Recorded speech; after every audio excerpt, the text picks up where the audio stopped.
Press this button. Open the front cover. Turn the green wheel clockwise. Remove the toner cartridge. Remove the drum unit.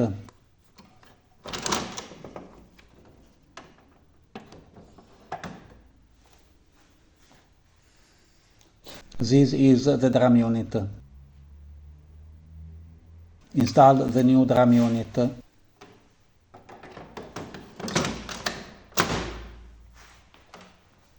Reinstall the toner cartridge.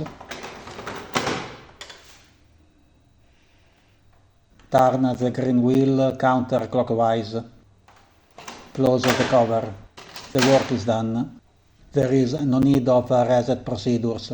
The imaging unit has a chip that will reset the counter.